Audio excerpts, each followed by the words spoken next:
It's allowed me. Okay, hi. I'm so sorry. I was just eating my snack, a little rice cake. So sorry. Yeah, thanks for joining me today. I want us to go over a couple of things that I've noticed recently. I'm just going to try and lift my microphone up a little bit because.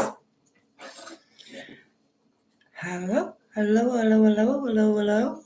don't even think it's working. I hope you can hear me. Maybe not. Yeah, but I was thinking we can have a look at some of the testimony of Brett Payne. Now, Brett Payne was a detective in the Idaho 4 case who met Kohberger, who was there at his house,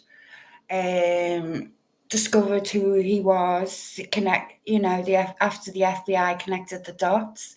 And that's where we left off, basically, off the last one. It was more about the unknown person B we were up to in the testimony. And I'm not quite sure what's going to happen next in what he says, but it's worth hearing people out. Even if I think Kohberger's guilty, there's people out there who are convinced otherwise, and there could be reasons for that. I'm not sure. I've not looked into this, but this is the first time I've heard of an unknown male in the case, so I wanted to try and get it up.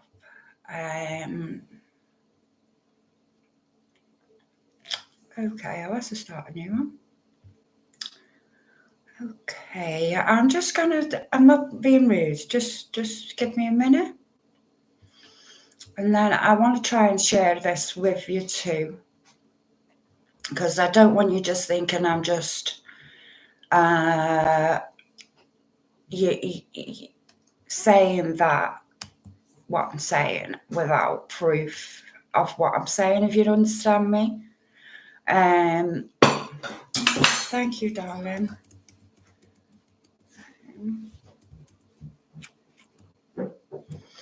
I don't know where my saved documents are again. I hope you all can hear me better this time, because I do have a low voice, and for some reason, there we go.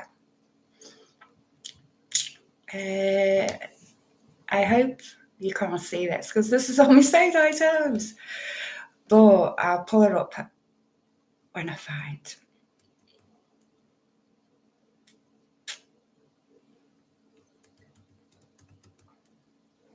I'm saving so much lately.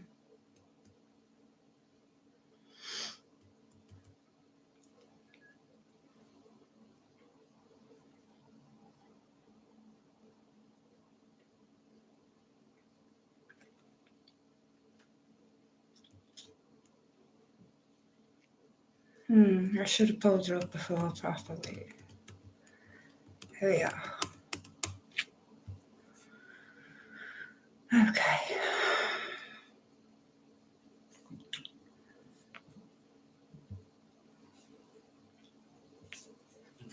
No.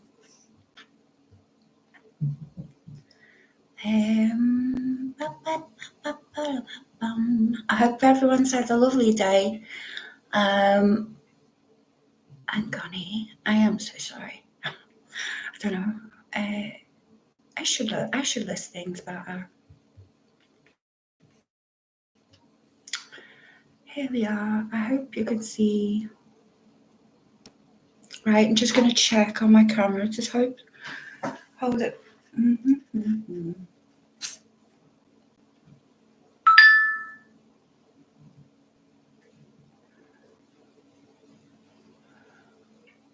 I hope I got notified.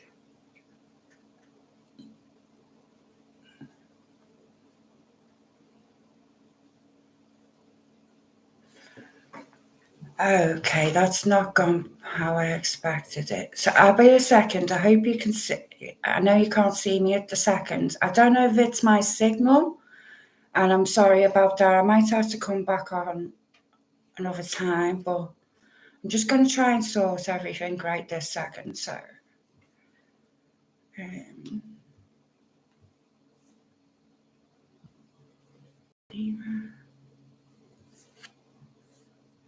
I've gone out. Sorry about that. I went right out of the signal there.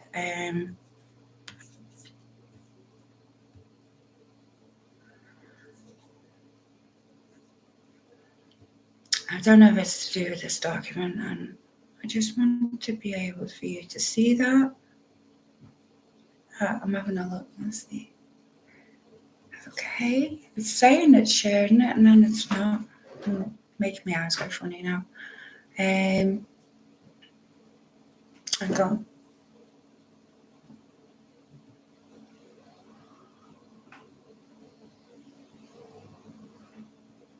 No, it's not gonna.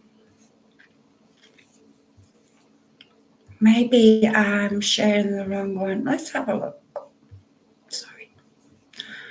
It looks like I'm going really slow on camera as well. I don't know why my camera just looks wrong, the angle. I'm sorry. I'm not very good at this yet, but I hope you can also share the tab audio. Yeah. It's not pulling it up, which is really annoying. Hang on here. Signal's gone. Yo, what's going on, YouTube? I'm here, but it's just, yeah. Okay, maybe up again and then try again. If not, it could be to do with the signal today, but I'm not sure yet.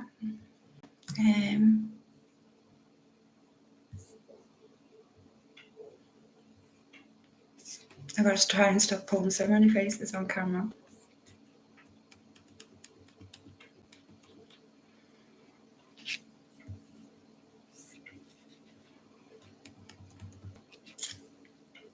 Here we go.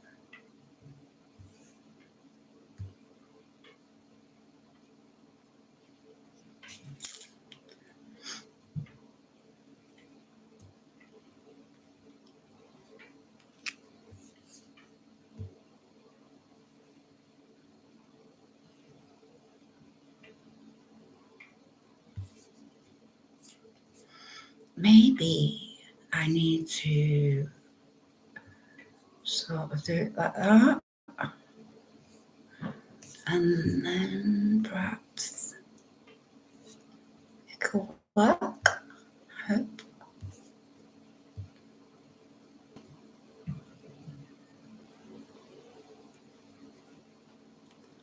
Now, hang on. No, that's not going to work. I've got mine. Have you got yours?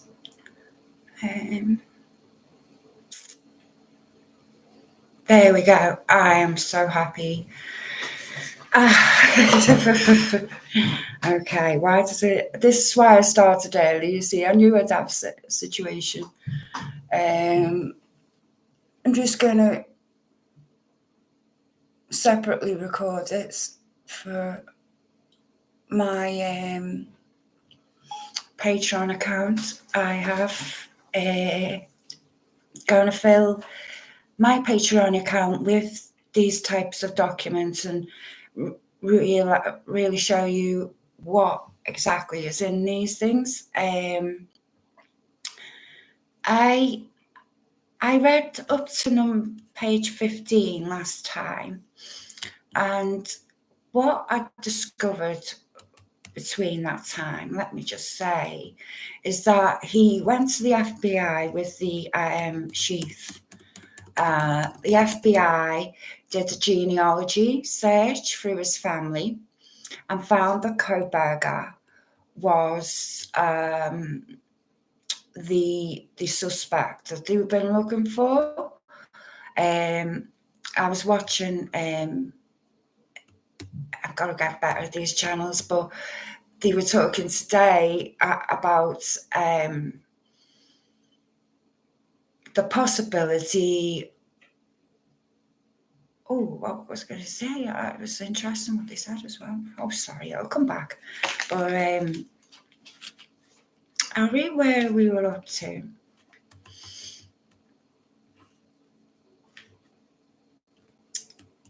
A lot of this is on the other one if you want to go and look, and I can link the document below, so you have exactly an idea why maybe people, I have no idea, have questioned the fact that Kohberger could possibly be an innocent victim.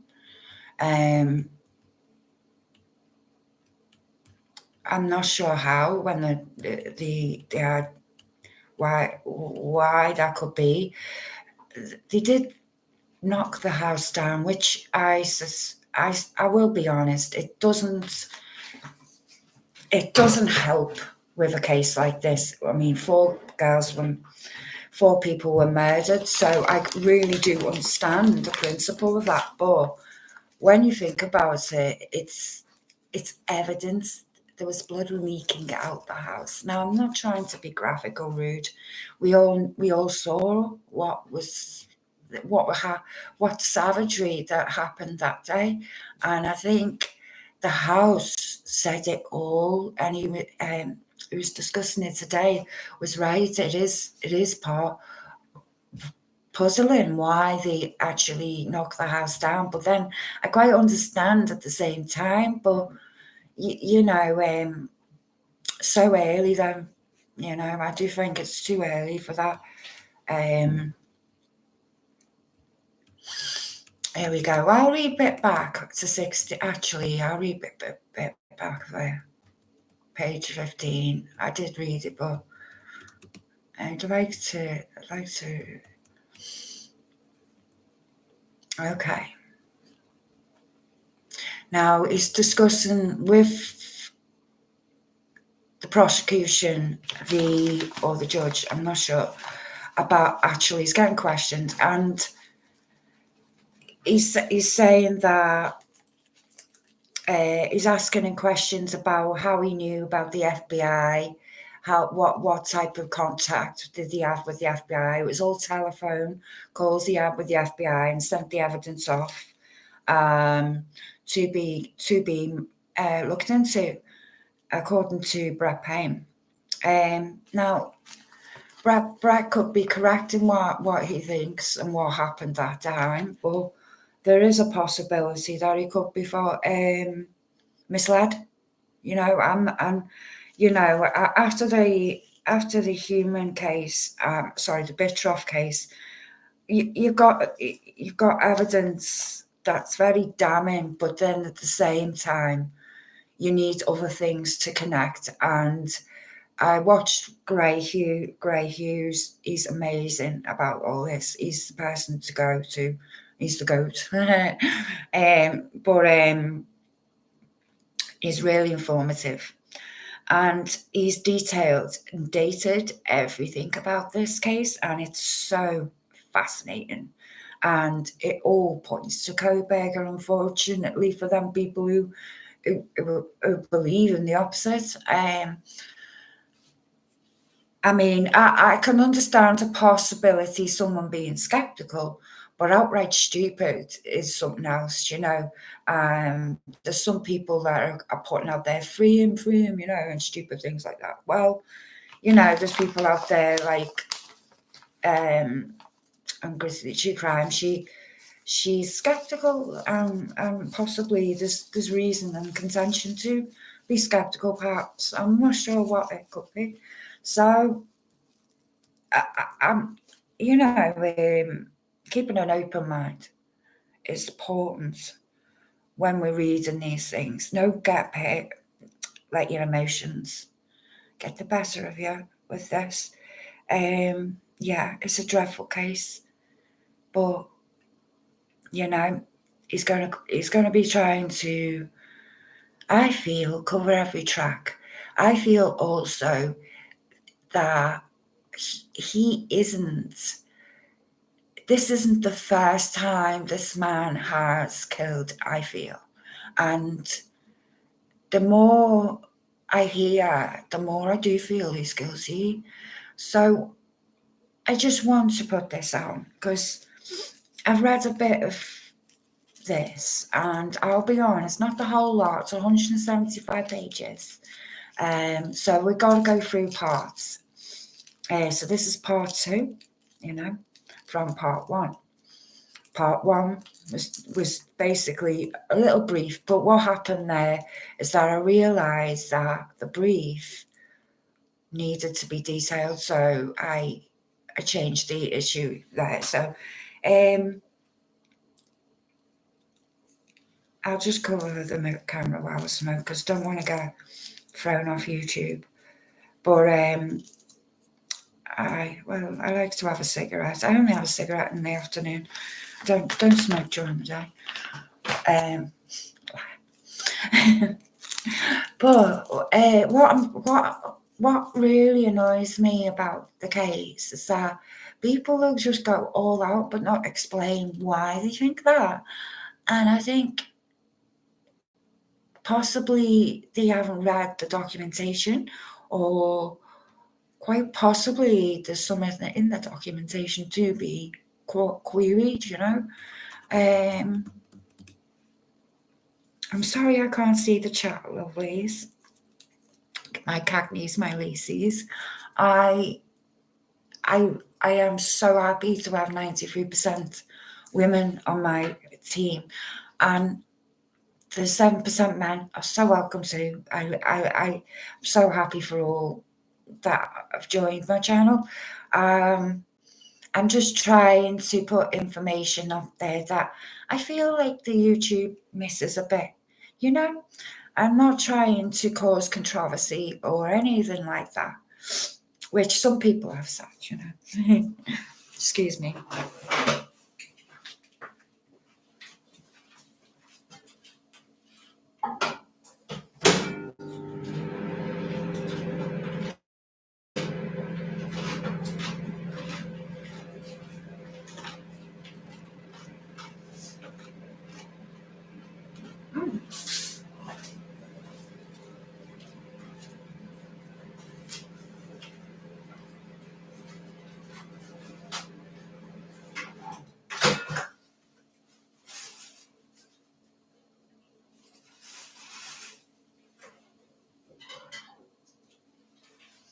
Yeah, my video got problems last time, with the reviewing. So what I don't want to do is stop that access for yourselves, for the testimony needs to be seen on the screen. Not necessarily myself. So I'm going to put this up. I'm just hoping that you can see the screen. Now, I'm from England, and we're not allowed to smoke even in the pubs in England. So, so I'm sorry about that. But I will take it down once I've had a cigarette. Don't worry, I'm not going to be rude or anything. I just don't want to be rude to you and not show you the document,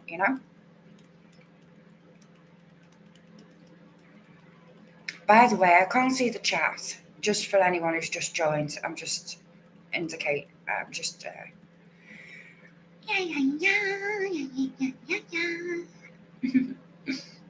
Right. So we're up to question: did you receive some documents from them? Now that means the laboratory.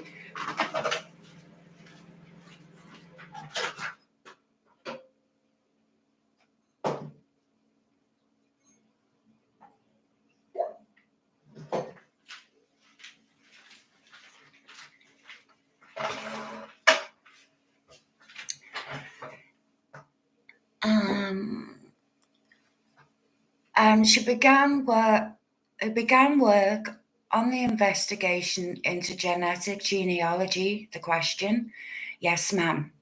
What kind of information did you receive from Otham Laboratories? Answer was this is Brett Payne, the detective.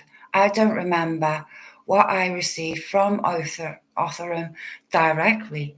I knew where they were conducting their specific type of work.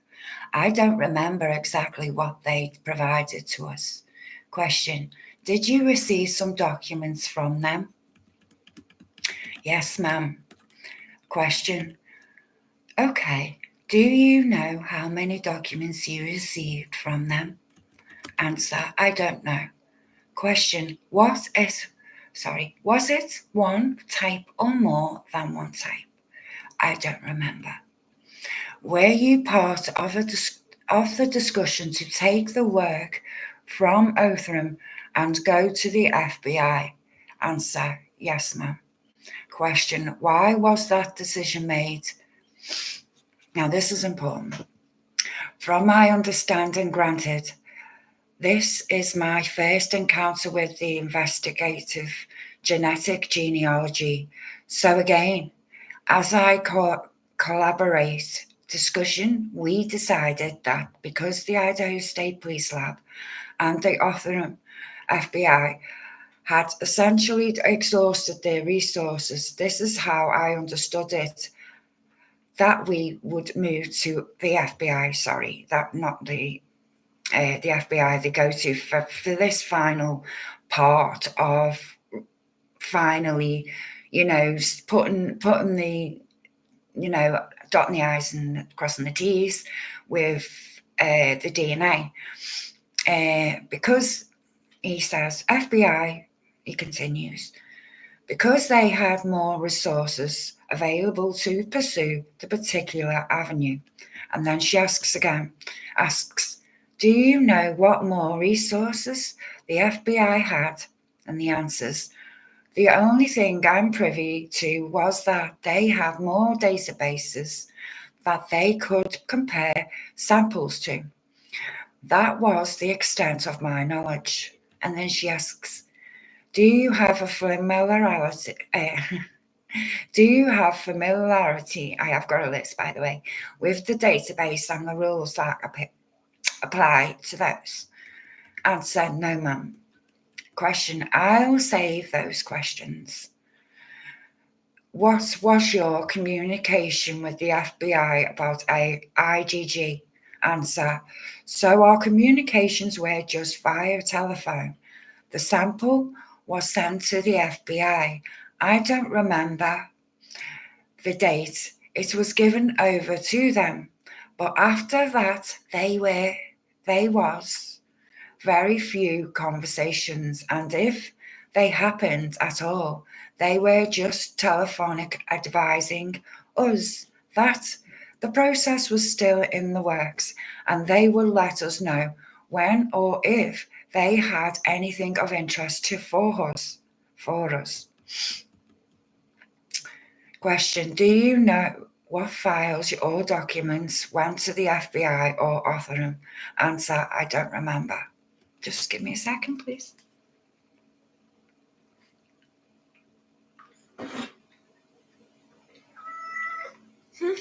Hello, Angel.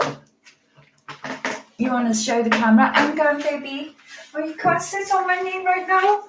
No.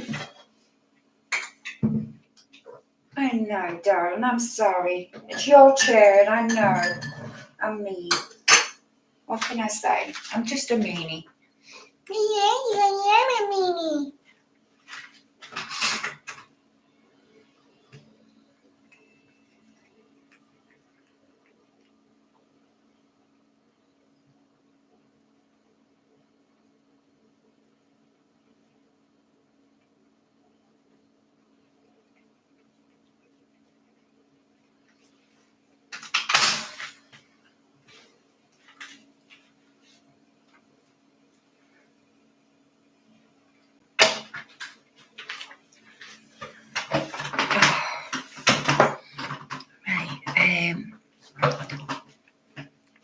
I don't remember. Did you receive documents from the FBI in relation to IGG?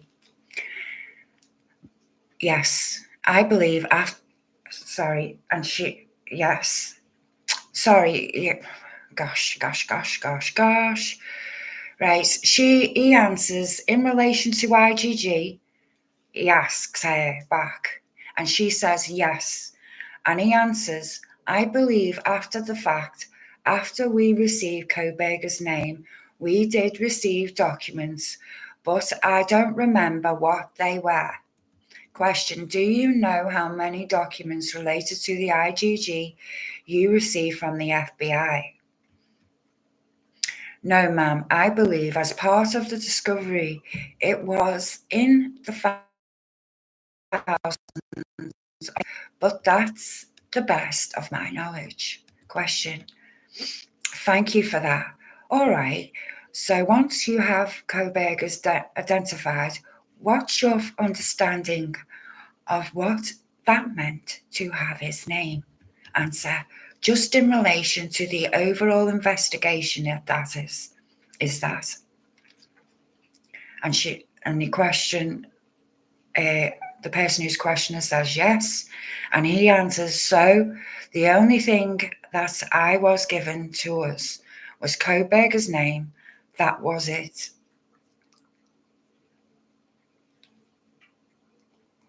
It was conveyed to us by the FBI that it was to be taken as more than just a tip. That was it. So once we received his name, we set about doing basically an independent verification of whether or not he was involved in this crime. Question. I'm going to talk to you about that a little bit more, but do you know why the FBI connected Brian Kohberger to the case? So in December, he says, if memory serves, we had a secondary meeting with the FBI via Teams, if memory serves, and they simply walked us through its family tree. How they did that, now I don't remember the details of all that. It was an in-depth conversation that, to be honest, it was above my head, but they essentially worked their way through the family tree and arrived at the conclusion that Brian Kohberger was the person we should look into as a tip. That's the extent of my knowledge of how they did that.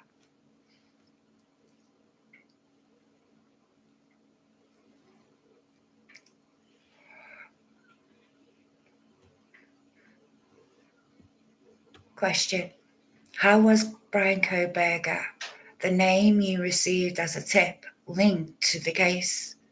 The answer, he wasn't until December 19th. So they knew quite early, didn't they? 6 weeks. Question, what item of evidence did they link Brian Kohberger to? Answer, I'm not sure what you're asking. As far as before December 19th, is that what you're referring to? Question, yeah. Answer, we didn't have one that's at that point. Sorry, I'll say that again. He answers, we didn't have one at that point. Question, why did you become interested in learning the identity of Brian Kohberger? Not quite sure. I understand your question. We were interested in anyone who would have been involved in this. The DNA from the knife sheath was obviously the one thing we had that we thought was a very strong piece of evidence in this case. So it was the particular piece that we pursued as a potential avenue of identifying a suspect. Is it your understanding that the FBI work said that it was Brian Kohberger's DNA on the sheath? Answer, that is not my understanding. Okay. Question, what is your understanding? So far, the knife sheath hasn't been explained as the evidence. Wow. Just give me a second, please.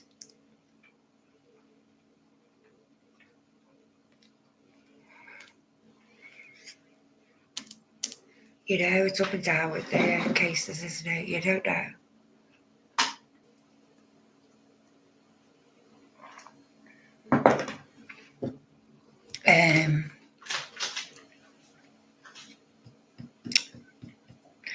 He answers, my understanding is the FBI concluded that Brian Kohberger was possible source of the DNA that we should look into. They did not, to my knowledge, at any point, he says, say Kohberger's DNA is on the knife sheath. That was never conveyed to me. Question. On December 20th, when that happened, when he's somebody you should look into, what did you do? Answers. We had already started looking into him from the previous evening. So that day, December 20th, we began going through basically our sort of standard investigation procedures.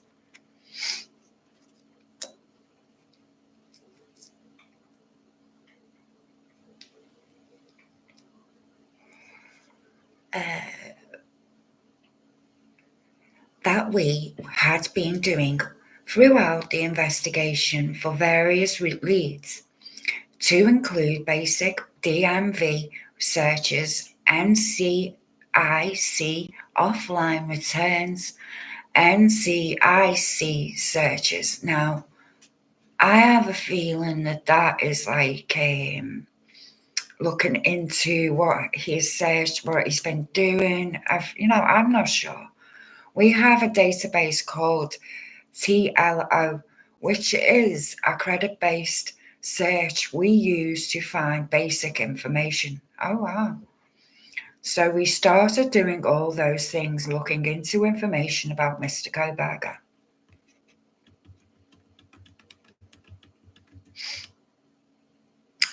Question. And what you found is that he didn't have a criminal history. Is that right? Answer. Correct. Question. Talk to me about going to Pennsylvania for the trash pull. Well, I was not in Pennsylvania for the trash pull. Question. I'll ask somebody else that later. So we just got to remember two things here. One, nobody told him about the evidence being on the knife sheath, right? The DNA being on the knife sheath at any point. And also, and this is a February just gone, and also, right, that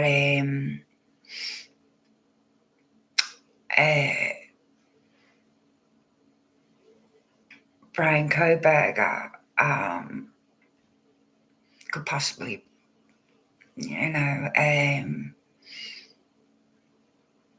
have other DNA in other areas, possibly.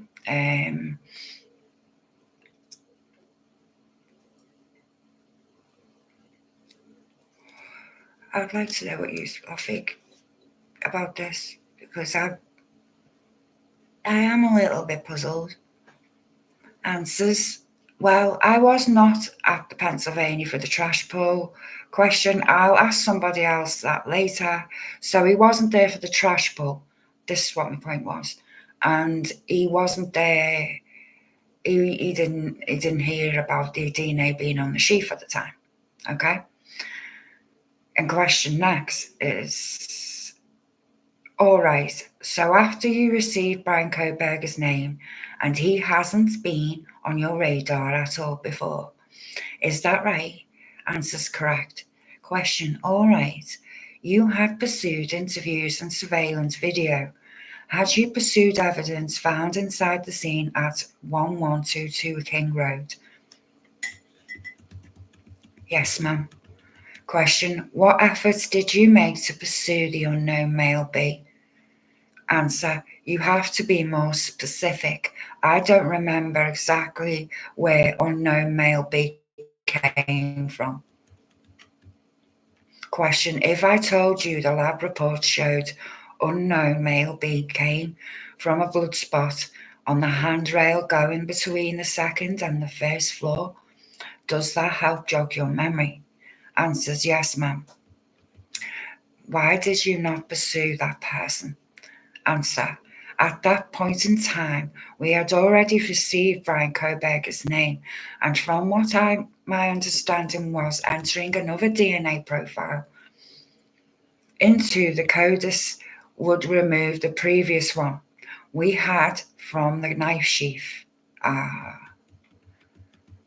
It's bloody computers to blame.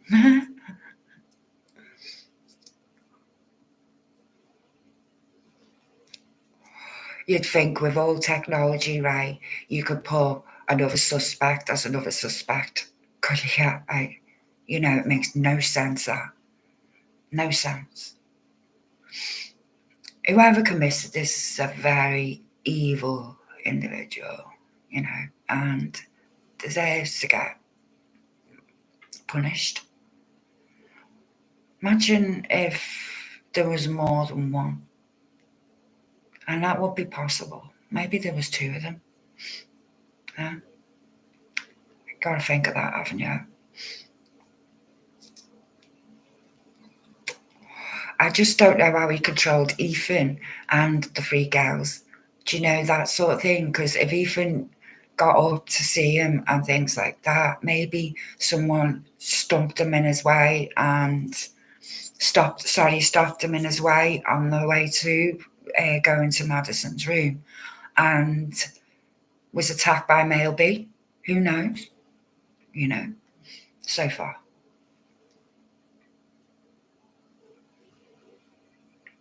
It depends on what you believe. Is memory again. So if my memory serves, the discussion was we'll hold off. We'll stay with the one from the knife sheath. If we did too, we can address the unknown male B at a later time. Hey. I want to make sure, she questions. I want to make sure I understand your testimony. Were you not aware of unknown male B until after December 19th, when you knew Brian Kohberger's name? Answer, no, ma'am. I was aware of that before, yes, he says.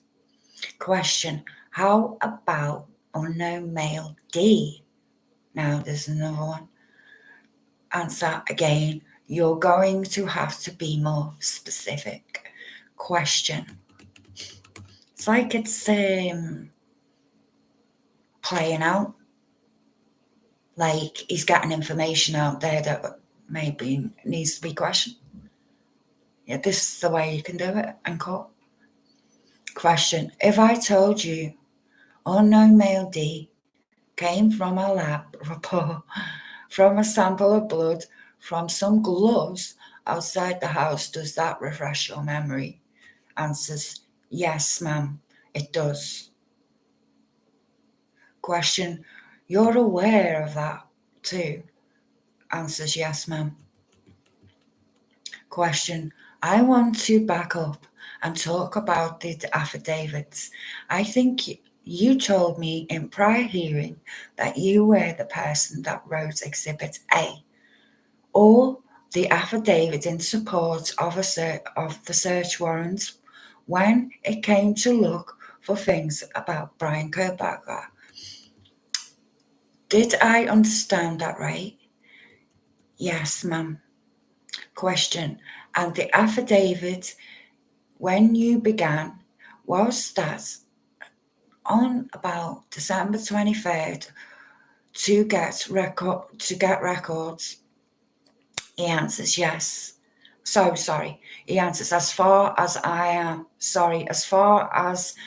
when I started writing the affidavit, is that what you're referring to?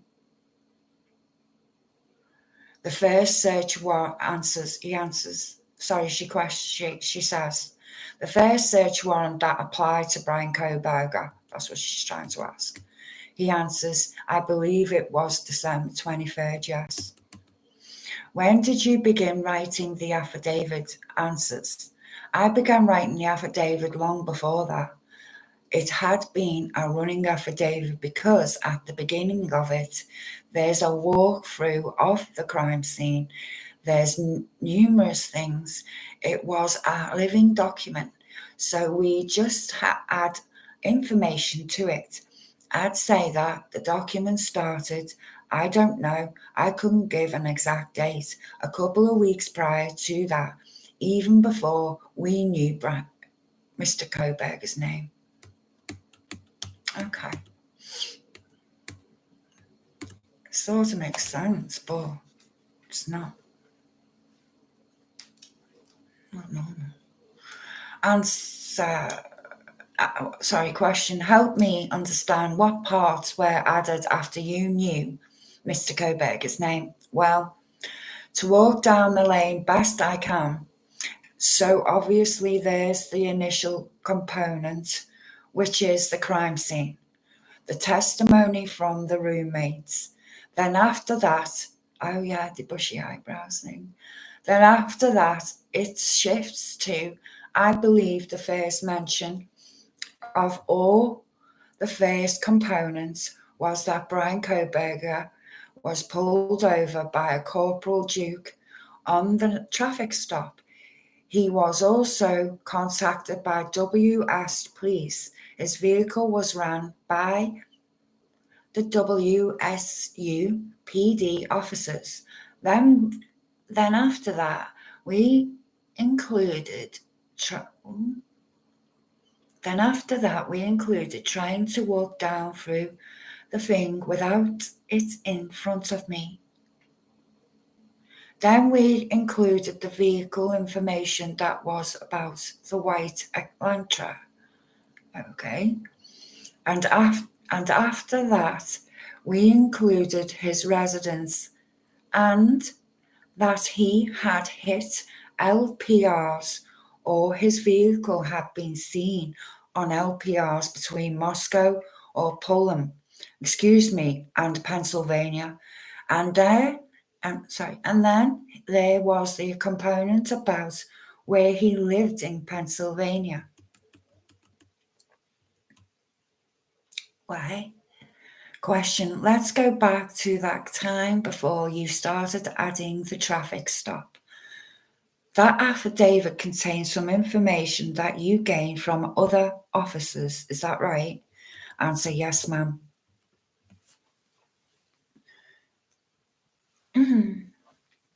Okay. And you didn't write large parts of that affidavit. Is that also right? Answer. I took a lot of language from experts and other officers and agents. That's correct. Question. Are you aware your affidavit, your living document, was claimed by other people as their own original document, not giving you credit, but claimed as their own? Are you aware of that? Oh my word. Answer. Yes, ma'am. Okay. Oh, this is Taylor asking him, by the way.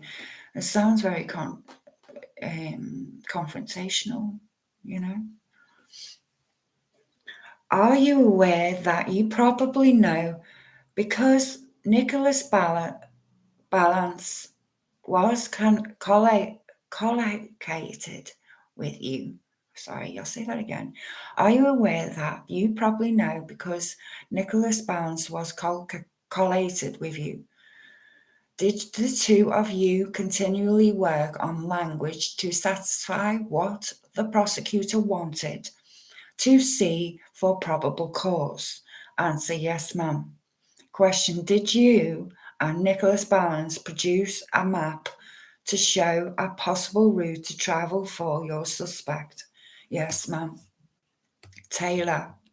And Your Honour, I am at defendant's 1A.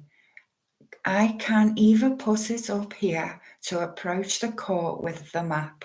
The court responds, can I see what you're referring to? there's been a lot of Exhibit A's in this case. Just as housekeeping, you stipulated to the admission of sounds like a large chunk of the records. 1,000 pages. Taylor answers, yes, Your Honour. It's the stack of exhibits that came behind the amended Franks motion from the defence. We'll talk about the Franks motion in the Diddy case as well.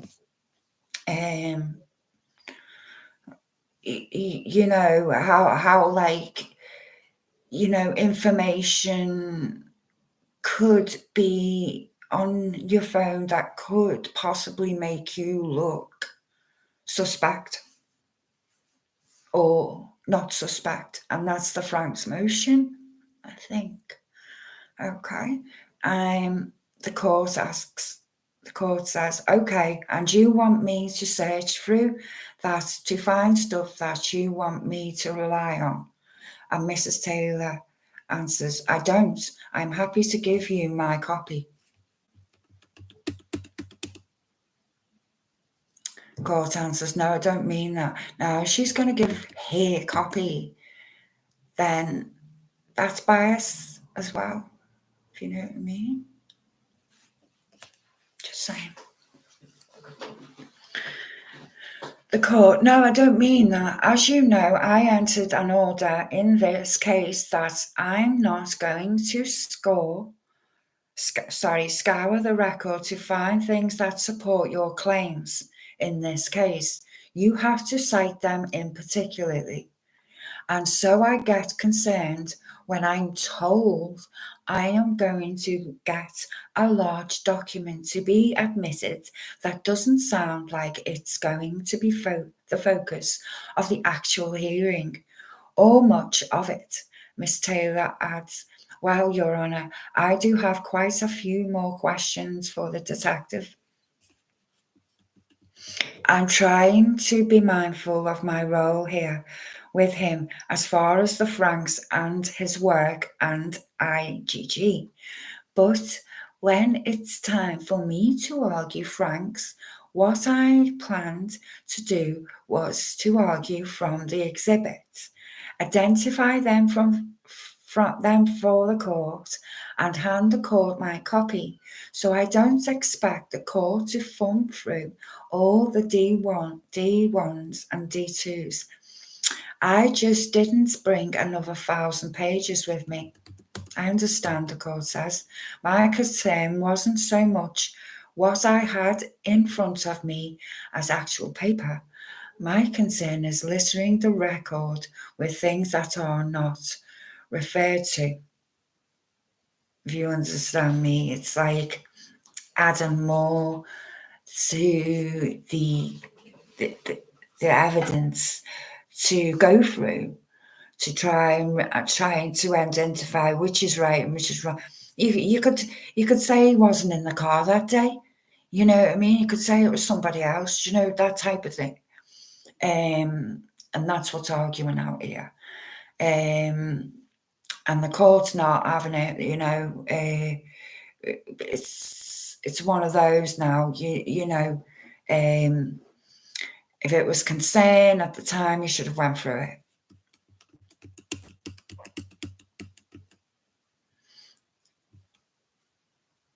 Mrs. Taylor, oh, I absolutely understand that, Your Honour. Those were all put in so that the counsel would be advised. Of course, the fact that I admit this group of documents does not mean that it is something that can be relied on, if you understand me, as evidence. Absent you actually using it. Okay. Mrs. Taylor, absolutely. I understand that, Your Honour. I don't expect the court to read my mind. Thank you for that. Question. Detective, I'm going to attempt to put this map up here.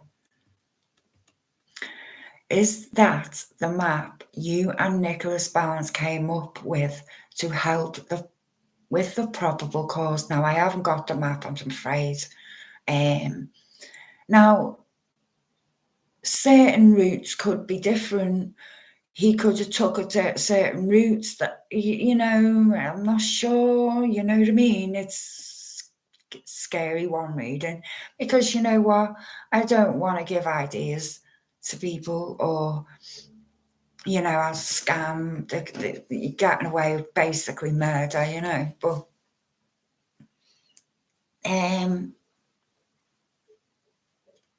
he's challenging it.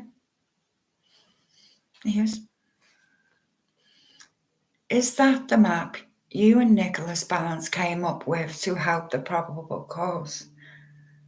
Yes, ma'am. Now, if he's autistic, he wouldn't be really keen on challenging so much, you know, being... that was the issue with the Gypsy Rose case, in my opinion. That boy should be out. Sarah should be in jail. I don't get it, understand it. I really don't. That's autistic to me. Answers, yes, ma'am. Question, thank you. I'm glad. I'm going to leave that there for just a minute. Wow. And I'm going to ask some other questions. I want to go back to the part of the first affidavit. This is asking for ATT records. Is that right? Answer, yes, ma'am. Question, and this ATT record, is that the first set 48 hours of ATT calls records? Yes, ma'am, I believe so. Answer, and are these ATT records related to Mr. Kohberger had? What Mr. related to a phone Mr. Kohberger had, sorry. The answer is yes, ma'am. Question, all right. And so in doing this affidavit, you have this working document, and I am going to start with DM. If I say DM, do you know who I am talking about? Answer, yes, ma'am, I do. Question, and she is one of the roommates. Is that right? The court, we're sealed. You can use the name. Miss Taylor, I can use the name trying to get a habit. By Mrs. Taylor, question. So Dylan is a suspect, okay. Question. Dylan, who is she? It's basically give it away there, hasn't it? Answer, she was one of the surviving roommates. Question, and how many times was Dylan interviewed by law enforcement at the time you wrote this December 23rd report? Answer, if memory serves, it was 4, I think. 3 or 4. Wow.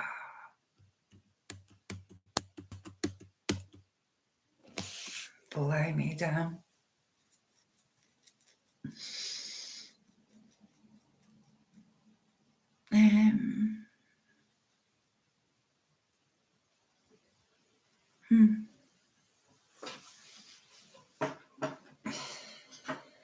I don't want to think that. Without evidence. It's very wrong of me. It's wrong to think that, if that's the case. I mean, what is it now? Trial by jury? I mean, if he fits the look, just arrest people. I have no idea what's going on here. You know? I don't like to think of the man sitting in jail if he's innocent. Does anyone?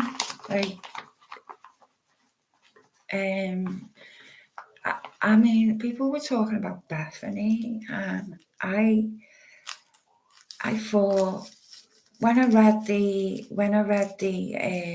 calls, now I'm going to read them back.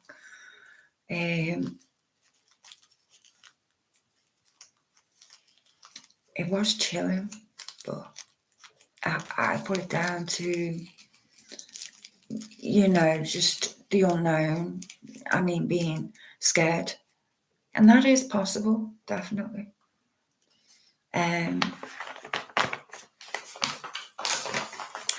What's the connection? Like the detective was saying today, like, what is the connection with these two people? There must be something there, but then nobody's identified him as a friend or anything of that nature, have they? Or have they? I'm not sure. Do you think, guys? Do you think I'm reading? Do you think it's made up? Because where I've got it from isn't made up. I mean, look at it.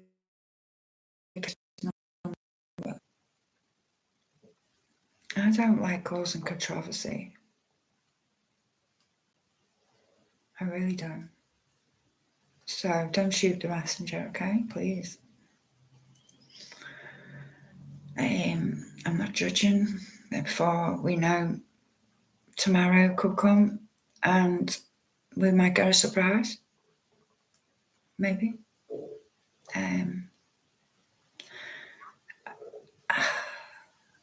I don't know. 4 times being, I don't know, is that 4 times? 3 to 4 times? Interviewed 4 times. Now that's suspect to me. 2 times, 3 times, yeah. 4.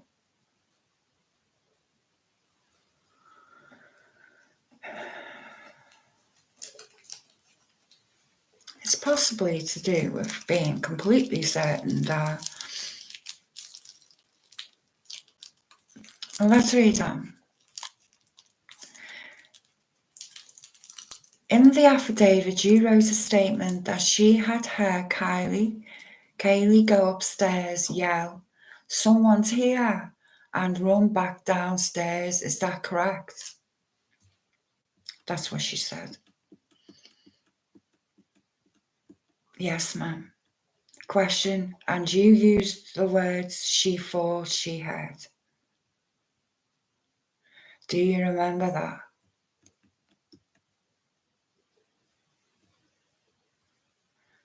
Miss Jennings, Your Honour, I am going to object. I am objecting based on the scope of what this testimony is supposed to be. My understanding was it was limited solely to the issue of the Franks and the IGG. Court, well, listen, it's a death sentence on this, you know what I mean? Court, I was just about to ask that question. I don't recall the statements of Dylan being a subject of motion to suppress separate from the Franks issue. Am I correct about that? Miss Taylor, that's correct, Your Honour. The court, okay, so we're not at the Franks hearing on that issue. The only issue we are at a Franks hearing on is the IGG. Miss Taylor, all right, will let me read. Miss Taylor says, all right, well, let me rephrase. Let me start from a different place. The court, I'll sustain the objection by Mrs. Taylor. Okay, question. Let's go to the part of your affidavit from December 23rd, the ATT1, the part where you put in things particular to Brian Kohberger. You put in that affidavit a traffic stop, I believe, from August in Moscow, Idaho. Is that right? Answer, yes, ma'am. That traffic stop, was that on your radar before December 19th, when you learned of Brian Kohberger's name? Answer: no, ma'am.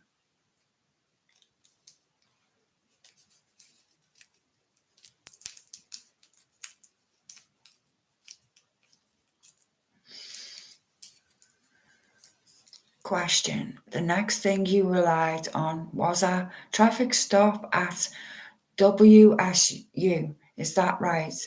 Answer: yes, ma'am.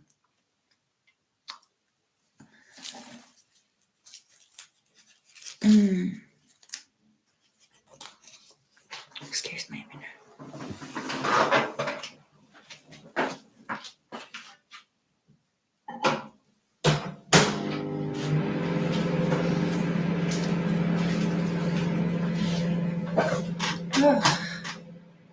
What do you think so far?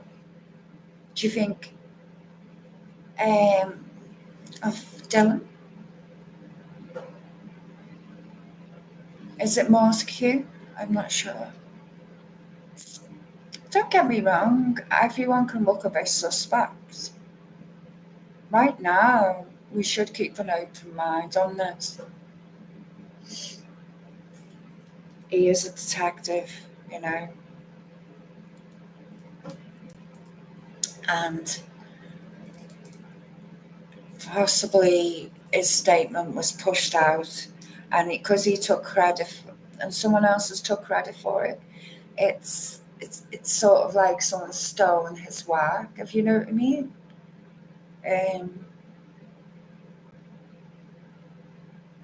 Just to put another narrative in. This is what I'm speculating. If that's just to put another narrative in there, then that would be really devious, you know. And knocking the house down, that's just like, what the fuck is going on? I'm just going to have a cigarette, guys, and read on from where I left off.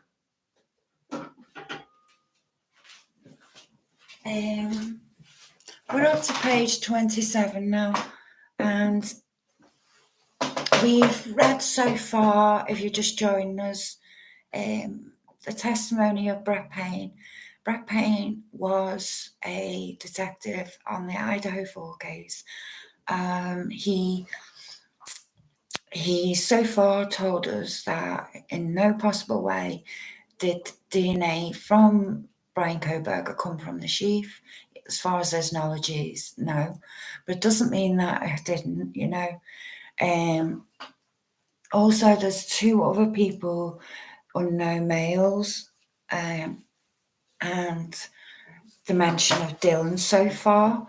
So it could get through this in stage. We're going to have to go through this in stages, because we want to really think about things. This is why I speak so slow sometimes, because I'm really thinking before I say something, you know, because I don't want to lie to my audience.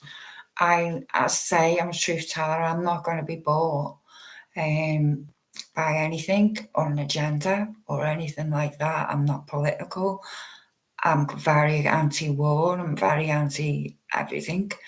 But I don't rub it in anyone's face what I think. This is just how it is. And that's that. That's it. It's in black and white. I can't do nothing about that, I'm afraid. And I'll read on another 5 or so pages, or 10. Depends on how it goes. But yeah, it's interesting so far. I'm interested now. Sorry to cover you up again.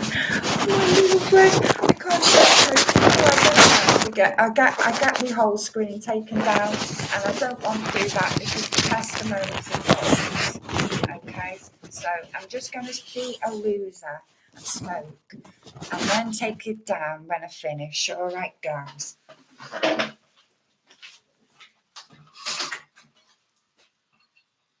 I don't want to get the transcript off the screen. I hope it's bloody up there.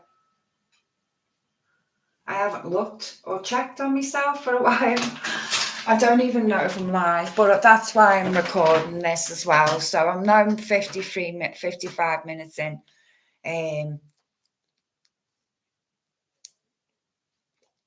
Don't worry, if you missed any of it, I will be putting it up. So don't worry.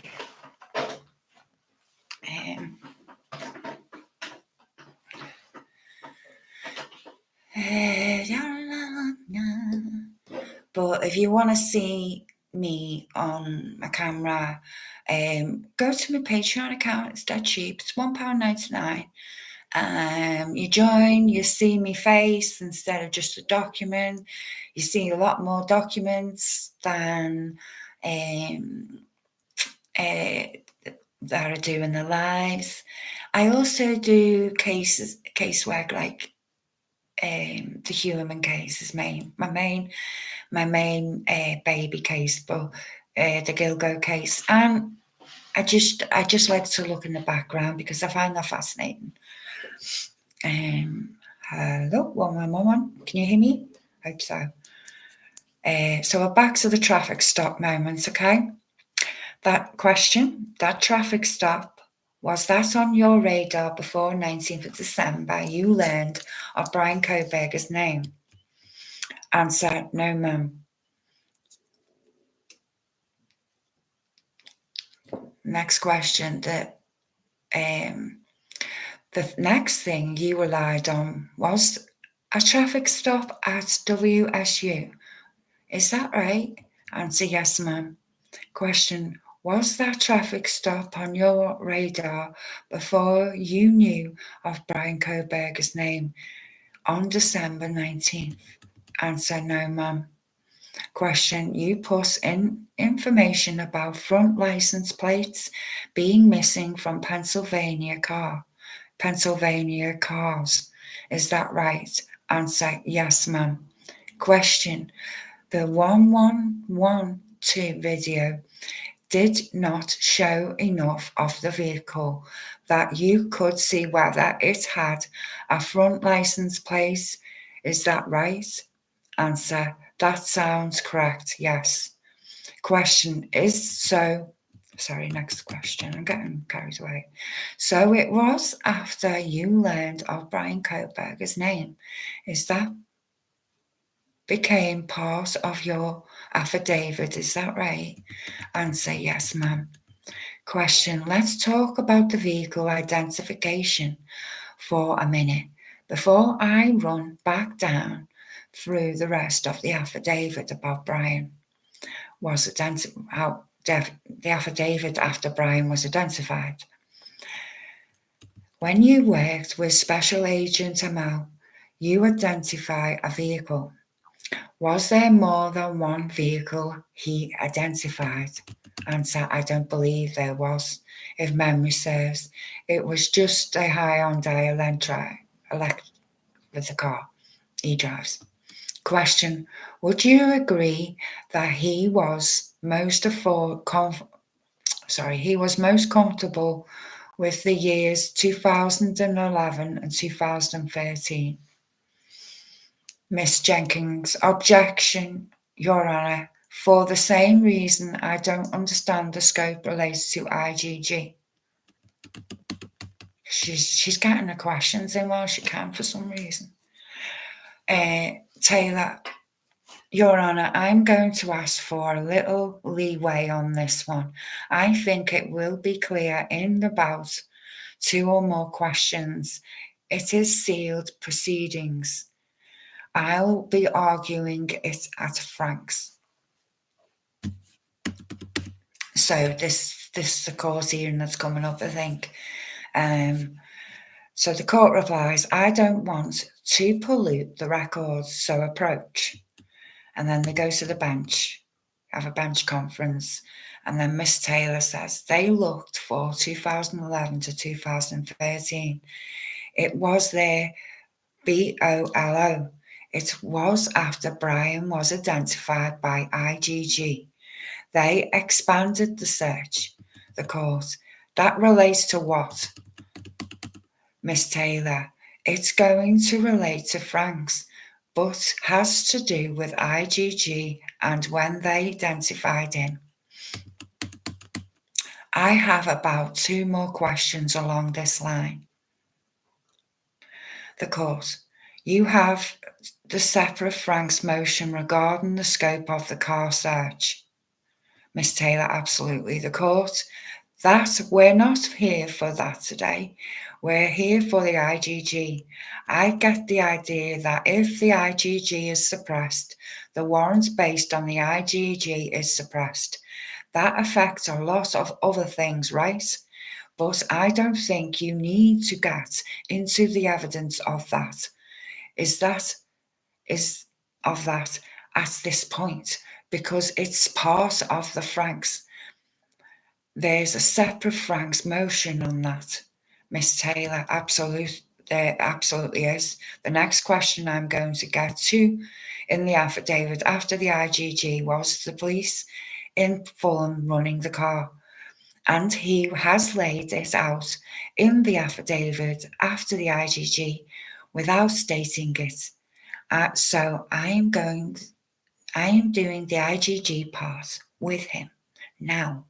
That the car is a different year than the one the BOLO is for.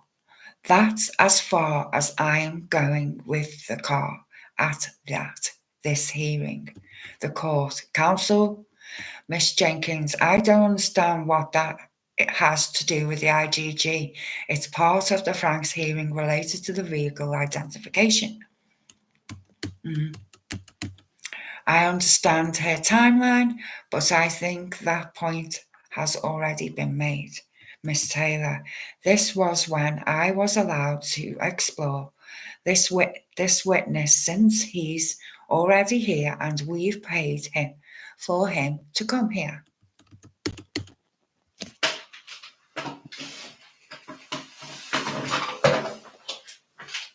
Why? Why did it take paying him to come?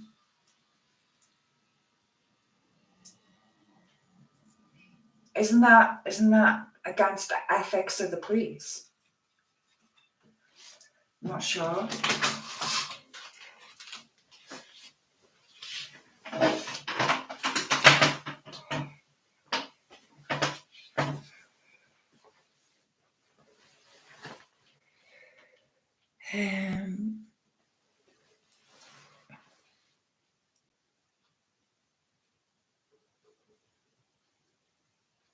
The court, yeah, but I don't think open up everything to Franks because we couldn't get into all the other things that I understood we could get into the entirety of the Franks on IG, which is why I allowed it, and that's what we're going to stick to today. Wow. Miss Taylor, IGG flows. It makes everything the court. Well, I'm not suggesting we get into other Frank issues that sprung in part with the IGG because those are separate based, right? And so I think we need to just talk about the specific IGG stuff today in terms of the Franks. So that's allowed because it's the IGG. There's not a separate motion to suppress based solely on that and not the IGG, if I'm not mistaken, apart from the Frank's motion. Miss Taylor, to suppress which? I'm not following. I'm sorry.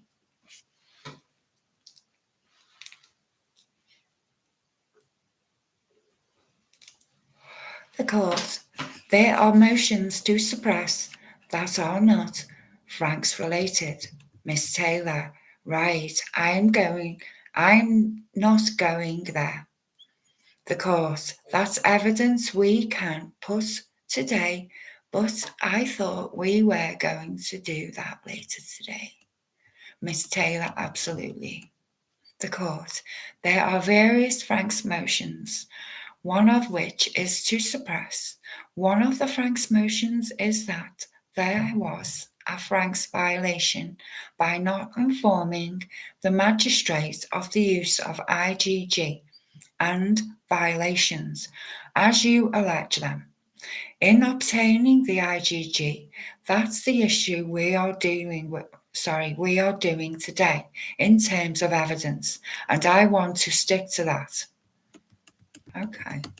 So getting into the car, which is separate, which I understand your argument is the IGG led them to expand the search of the cars, but that's not the Franks issue itself. The Franks issue itself on the IGG is the IGG itself and its limit to that. Wow. Miss Taylor, all right, bench conference concluded. So this has all been sealed, and then, like, you know, this is, and nothing. It does come out eventually, you know, but I've not seen much on the Brian Kohberger evidence, you know, like court hearings, court dates, and to be fair, I have an open mind on things. It's like with the human case, there's certain things that make me question: is it Brian? Is it Rex Human? But you see, you have to keep objective, guys, and try and wait and see and go through the evidence like little gumshoes we are, and find out our ways through the evidence, don't we? And reading it out together, we learn a lot more, you know. Question. This is by Miss Taylor. All the things in the warrant that became particular to Brian Kohberger were not on your radar before you learned his identity through IGG. Is that correct? Yes, ma'am. Excuse me a minute. Still smoking, guys. I'm sorry. I keep see. I don't want you to know where I light my cigarettes. Oh, funny. My ex used to go mad for me doing it, you know, on his toaster.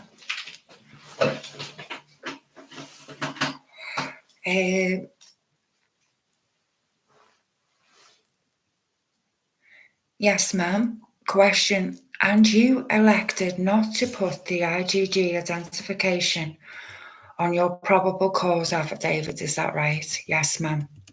What led to you to make that decision? The decision was a collaborative decision. So it wasn't just him.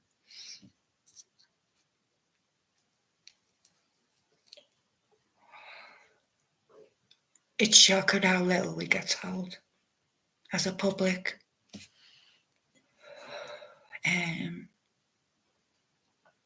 You know, I didn't hear anything on this on Dateline. Did you?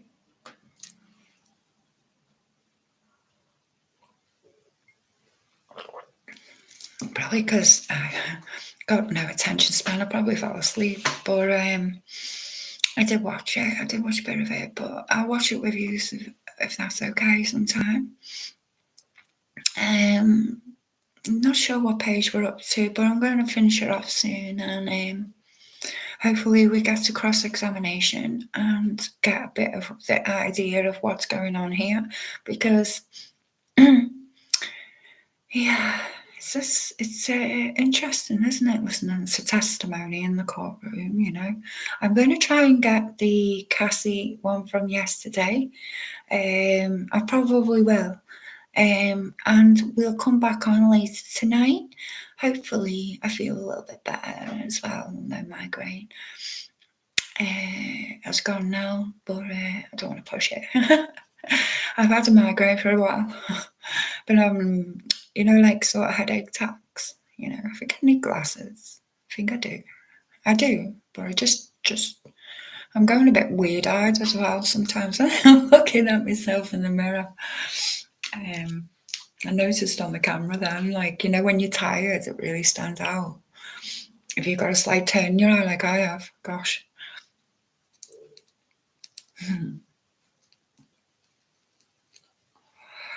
Hope you can hear me a lot better with the microphone. please put a word in the chat if you can. I know I can't see you at the moment, guys, but please interact, please comment, please ask your questions, because I will answer them all. And I'll go through each and every one question. I will record it as content and do a little 10-minute question.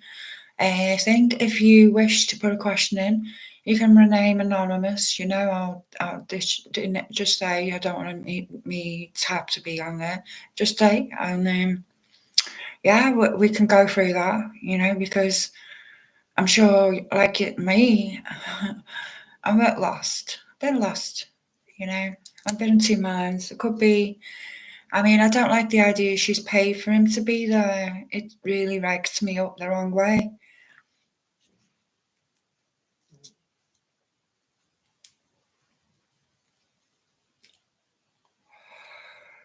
Okay. Yes, ma'am. What led to that decision? That decision was a collaborative decision. We made that decision in an effort to independently verify the information that was provided to us as a tip from the FBI, in much the same we would any other tip in law enforcement.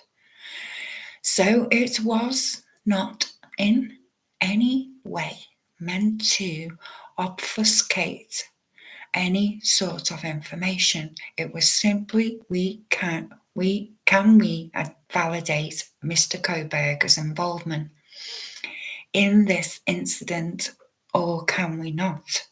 That was it. See, that's it with the Franks. Can we verify if he was or not? That's how it works with the Franks,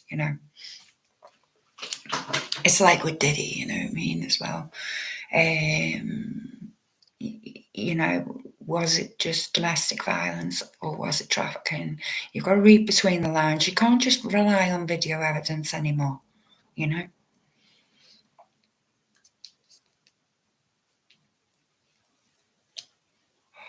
Some twisted things have happened in the human case that make me think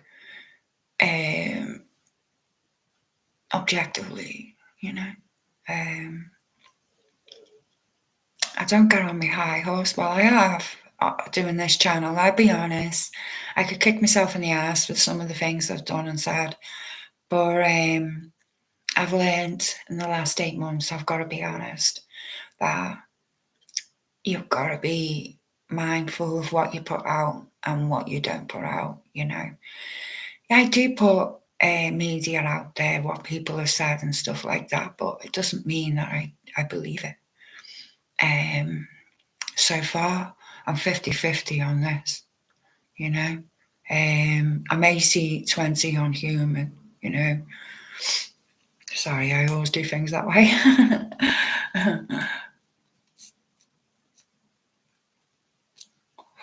But yeah, I've enjoyed today. I've enjoyed going through this. I've enjoyed the company. Thank you so much. The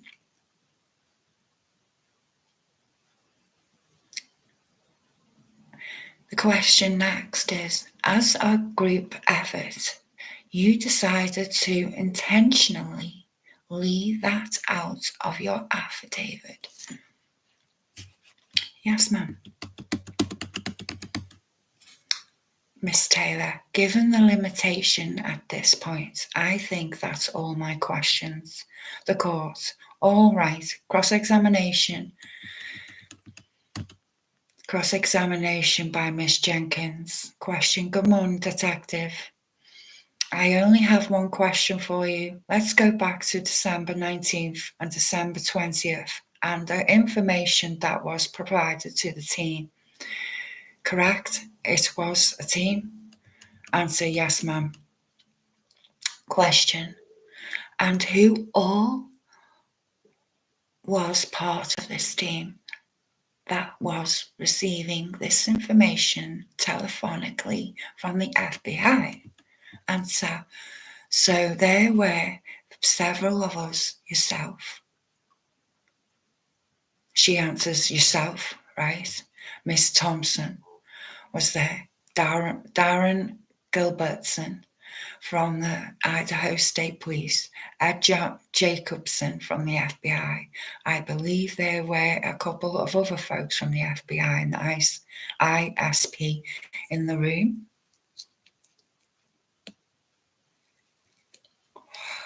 I don't remember exactly who they were, and then myself.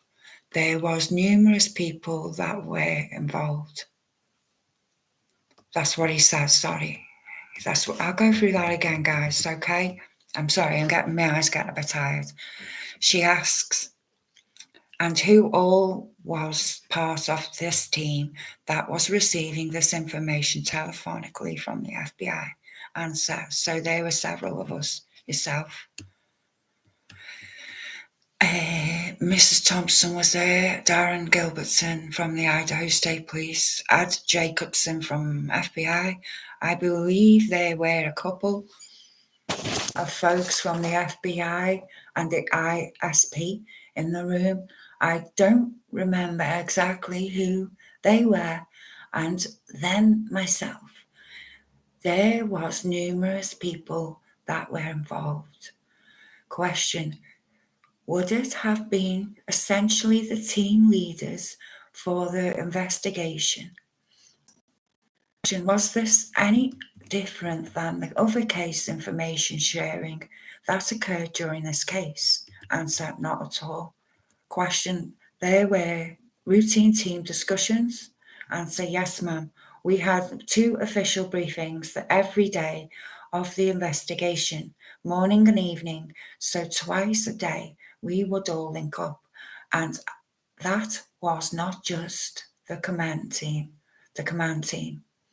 That was everyone who was not actively on the interview would come back to the police departments, sit in the same room and discuss the information that was learned from the day. So it was very common throughout this investigation for us all to be in the same room, discussing the same information. I'll leave it there for now, guys, and ponder.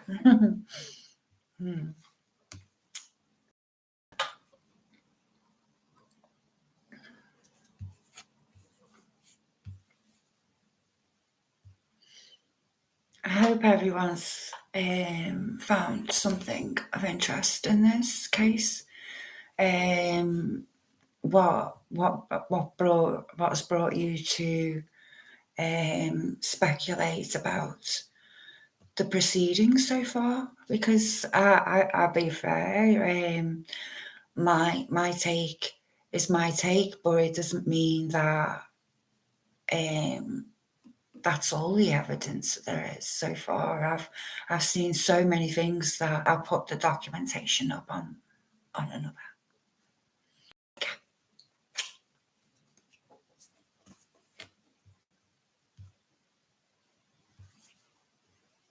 Bye, everyone.